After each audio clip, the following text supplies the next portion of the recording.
जब मैं 7 साल बाद लंदन से वापस आया तो पैसों के मामले में मुझे बैंक जाना पड़ा। वहाँ की ब्रांच मैनेजर बहुत ही खूबसूरत लड़की थी जिसने मुझे अच्छे तरीके से डील किया। बैंक के काम से फ्री होकर जब मैं घर वापस आया तो मुझे उसी ब्रांच मैनेजर लड़की की कॉल आई। वो मुझे कहने लगी कि आप अपना शनाख्ती कार्ड बैंक में ही भूल गए। तो मैंने उसे कहा कि मैं कल आकर बैंक से ले लूँगा, लेकिन वो शाम को हमारे घर आ गई। वो मुझसे कहने लगी कि मैं यहाँ पास में ही रहती हूँ। बैंक से वापस घर आ रही थी तो सोचा कि मैं आपको आपका शनाख्ती कार्ड वापस दे दी जाऊँ। हमारे घर में मेरे अलावा मेरे माँ बाप और एक छोटा भाई था। अम्मी ने उससे चाय का पूछा तो उसने हाँ कर दी। फिर उसने बैठकर हमारे साथ चाय पी और वापस अपने घर चली गई। वो मेरी अम्मी की काफ़ी अच्छी सहेली बन गई थी, इसीलिए वो रोज़ बैंक से वापसी पर हमारे घर से होकर अपने घर जाने लगी। मैं और वो रोज़ शाम को चाय पीते और खूब बातें करते थे। हम ना सिर्फ अच्छे दोस्त बन गए बल्कि वो हमारे घर का एक फर्द बन चुकी थी।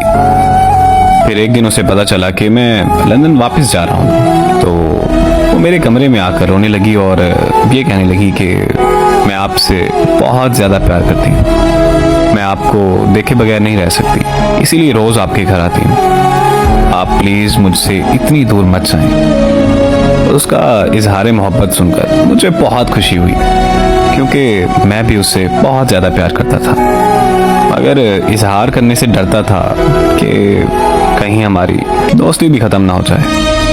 फिर मैंने उससे अपने गले लगाकर अपनी मोहब्बत का इजहार किया और ये वादा किया कि मैं उसे छोड़कर कहीं नहीं जाऊंगा। इस तरह मैं वापस लंदन नहीं गया। फिर हमारे घर वालों की मुलाकात के बाद हमारा रिश्ता पक्का हो गया। 15 दिन बाद हमारी शादी रख दी गई। हम दोनों ने अपनी शादी की सारी शॉपिंग एक साथ की। हम दोनों बहुत खुश थे, लेकिन हमें क्या पता था कि हमारी खुशियों को किसी की नज़र लगने वाली है। हमारी शादी के एक हफ्ता पहले उसकी बड़ी बहन की मौत हो गई।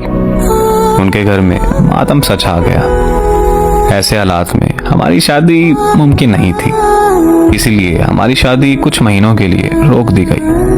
वो बहुत चुप रहने लगी थी, मुझसे बात तक नहीं करती थी। फिर एक दिन मुझे उसकी कॉल आई और वो रोते हुए मुझे कहने लगी कि मुझे माफ़ कर देना, मैं अपने बहनोई से शादी करने जा रही हूँ। अगर तुम ऐसा नहीं करोगी तो मेरी बहन के बच्चे रुल जाएंगे।